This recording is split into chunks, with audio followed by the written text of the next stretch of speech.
স্বপ্নের দিন শেষ ফ্রোজেন পরোটার বাংলাদেশ। আমরা এই পরোটা কিন্তু সুপার শপ থেকে বেশি টাকা দিয়ে কিনে নিয়ে এসে খাই। কিন্তু কেন? আজকে তৈরি করব সহজভাবে ঘরেই ফ্রোজেন পরোটা।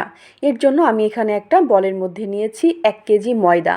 আমি ময়দা দিয়েছি, আপনারা কিন্তু আটা দিয়েও করতে পারবেন। এখন এই ময়দার মধ্যে দিয়ে দিচ্ছি স্বাদ মতো লবণ, দিয়ে দিচ্ছি এখানে 1.5 টেবিল চামচের মতো চিনি গুঁড়া। এখানে অবশ্যই চিনি গুঁড়াটা ব্যবহার করবেন, এতে করে পরোটার টেস্টটা বেড়ে যাবে। দিয়ে দিচ্ছি 1/3 কাপের মতো ঘি। এখানে একটু ঘিটা দেওয়ার চেষ্টা করবেন। আর দিয়েছি এখানে 1.5 টেবিল চামচের মতো রান্নার রেগুলার তেল। আমি ঘি আর তেল দিয়ে করছি, আপনারা কিন্তু শুধু তেল দিয়েও করতে পারবেন। এখন হালকা পাতলা করে এই ময়দাটার সাথে ঘি, চিনি আর তেলটাকে একটুখানি হাত দিয়ে মিশিয়ে নিচ্ছি। খুব বেশি কিন্তু আমি সময় নিয়ে এই ময়দাটাকে মাখিয়ে নিব না। এখন এই ময়দাটা মাখানোর জন্য আমি এখানে নিয়েছি 1.5 কাপের মতো লিকুইড দুধ। আমি কুসুম লিকুইড দুধ দিচ্ছি। আপনারা কিন্তু এখানে হালকা কুসুম গরম পানি দিয়েও করতে পারবেন। আমি 2 বার করেই মোটামুটি 1.5 কাপের মতো লিকুইড দুধ দিয়েছি। এতে করে ফ্রোজেন পরোটার টেস্ট কিন্তু অনেক বেশি হয়। এখন একটা সফট তুলতুলে ডো তৈরি করতে হবে। আমি ডোটাকে ঠিক এভাবে করে একটু সময় নিয়ে মাখিয়ে নিয়েছি। নেওয়ার পরে এই ডোটাকে কিন্তু 10 মিনিটের জন্য রেস্টে রেখে দিচ্ছি ঢাকনা দিয়ে ঢেকে। 10 মিনিট পরে আমি আপনাদেরকে ঢাকনাটাকে তুলে আবারও একটুখানি মাখিয়ে নিচ্ছি। এতে করে ডোটা খুব ভালোভাবে কিন্তু সেট হয়ে যাবে। অবশ্যই কিন্তু আপনাকে এই ডোটাকে 10 মিনিটের জন্য একটু সেট করার জন্য রেখে দিতে হবে। এখন আমি কতটা পর্যন্ত এই লেচিগুলোকে কেটে নিচ্ছি। রুটিটা ছোট হবে না বড় হবে, এটা আপনাদের পছন্দ মতো।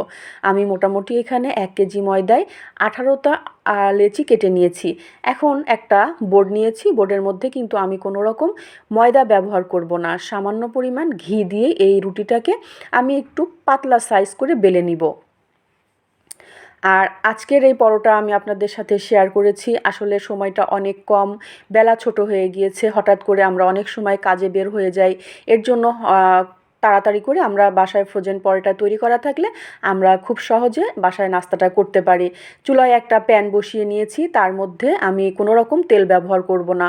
রুটিটাকে মোটামুটি 30 সেকেন্ডের মতো করে উল্টিয়ে পাল্টিয়ে আমি একটু সেঁকে নিব। মোটামুটি রুটিটার জন্য কোনো লালচে ভাব না আসে সেই ভাব করেই কিন্তু আপনাকে 30 সেকেন্ডের মতো করে এই রুটিটাকে সেঁকে নিতে হবে।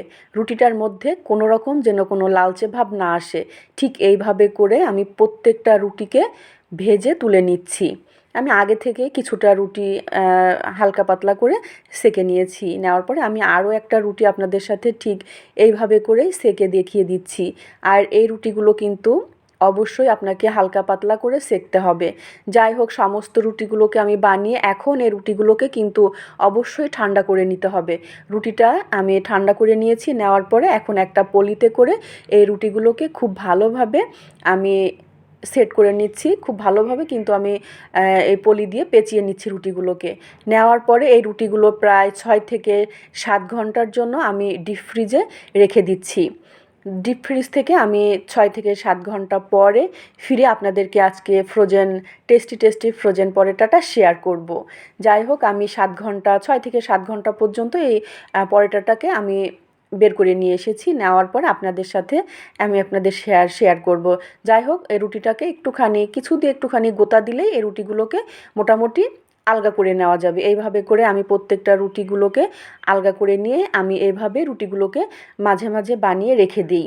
যাই হোক, এখন আপনাদের সাথে পরোটা তৈরি করে শেয়ার করব।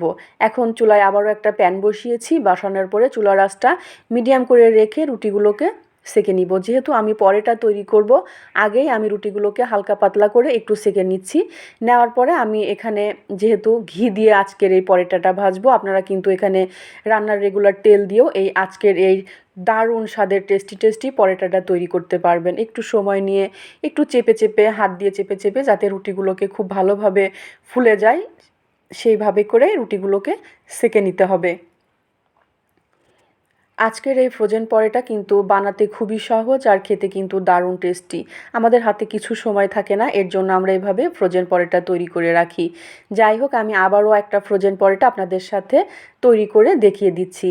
আর এই ফ্রোজেন পরোটা কিন্তু খেতে দারুণ টেস্টি। অবশ্যই একটা কমেন্ট করে জানাবেন আর সহজ রেসিপি পেতে পেজটাকে ফলো করে পাশে থাকবেন। আজকের মতো বিদায় নিচ্ছি। ভালো থাকবেন সবাই। আল্লাহ হাফিজ।